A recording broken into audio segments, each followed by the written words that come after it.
Somebody thought they were going to destroy black people.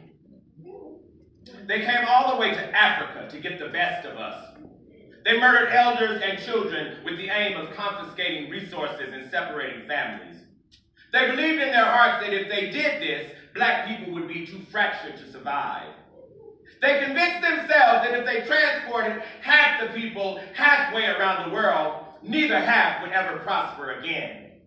They told each other that these people were weak and fragile and inferior and unintelligent and frail and feeble and ugly and undesirable and unholy and unfit for God's glory. They wrote books that spoke of Africans as uncivilized and primitive, substandard, illiterate, and ignorant. They made jokes about coarse, kinky, nappy hair, and large, flat, massive noses, and big, wide, flat feet, and large, round, bulbous behinds.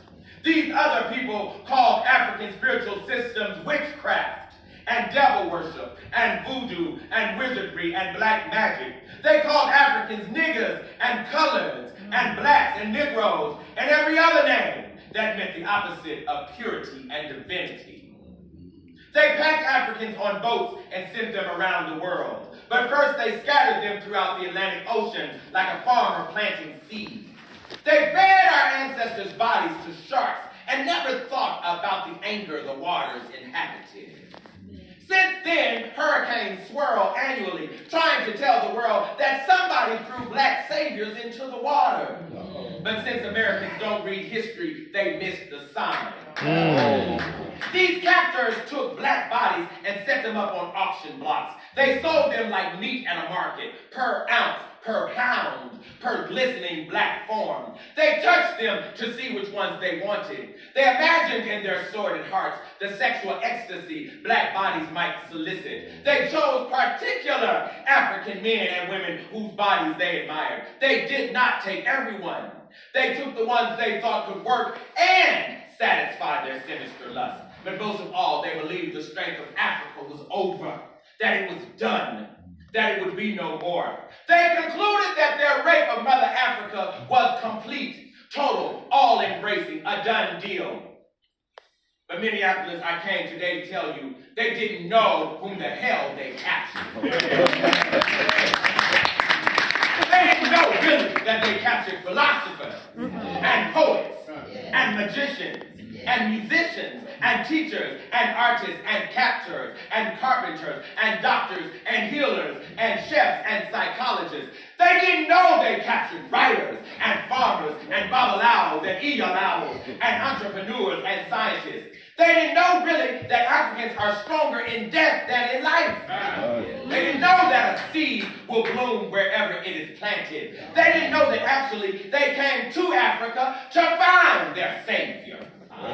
That's why we fell in love with Jesus, not because we needed a Savior, but because we were Saviors, and we knew and taught Jesus the rules of resurrection. See, these people thought that if they changed our names, they would change our story.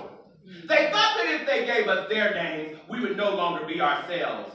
They thought that if, say, Olufemi and Abena and Alatanga and Chisanganda, and Ndaye, and Akili, and Bata Raishe, and Kamati, and Binta, and Kwame, and Kunta, that maybe if they became LMA, and Joe, and Charles, and Betty, and Frank, and Sally, and Jane, that we'd have no strength, that we'd become like them.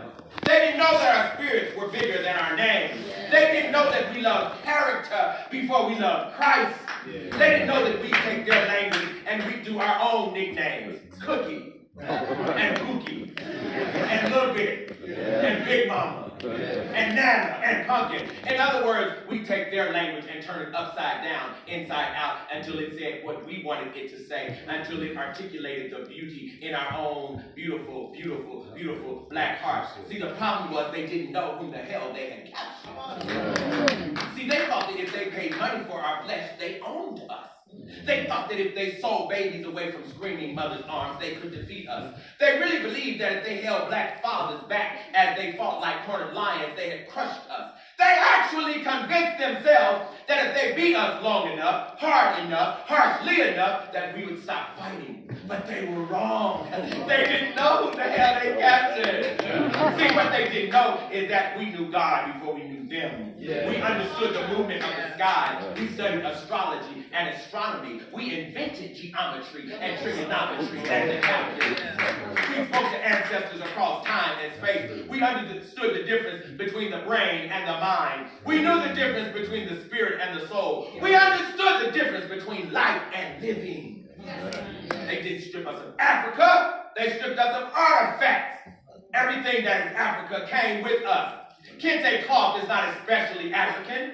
What's African is the ability to weave it. Dancing is not especially African. Dancing polyrhythmically is what's African. Doing hair is not especially African, but doing meticulous cornrows so meticulous that you can literally cornrow a person's name into their head is African. See, in other words, children who left home are as African as the children who stayed behind. This is how in a new land you get call and response. You get the polyrhythms of the drum. We call it jazz and gospel. You get the storytelling tradition. We call it hip-hop. See, somebody really thought that by bringing us here, we'd be less than ourselves. But we're actually far more. Instead of weaving cloth, we now piece quilts.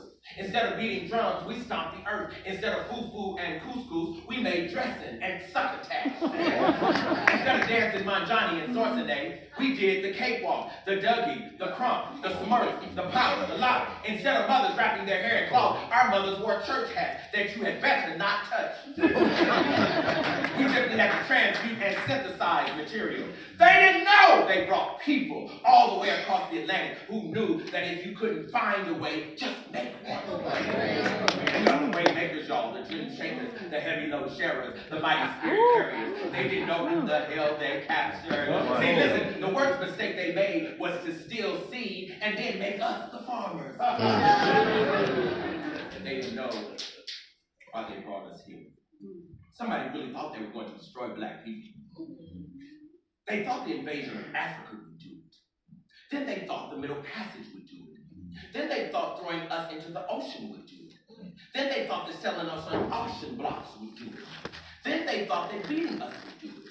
Then they thought separating our families would do it. Then they thought raping our bodies would do it. Then they thought hanging us from trees would do it. Then they thought denying our rights would do it. Then they thought making us sharecrop would do it. Then they thought accepting us into the military and paying us nothing would do it. Then they thought making our women their maids would do it. Then they thought keeping us out of their schools would do it. Then they thought holding us down in the streets would do it. Then they thought putting us in the projects would do it. Then they thought overcharging us in the suburbs would do it. Then they thought calling us niggas would do it. Then they thought killing our men in Vietnam would do it. Then they thought twisting facts in history books would do it. Then they thought paying our kids to call themselves niggas would do it. Then they thought police brutality would do it. Then they thought that making us go out there and attempt to vote, but keeping us from voting would do it. But I have a little secret to tell y'all today. Ain't nothing gonna do it, because we were sent around the world to show people what God looks like.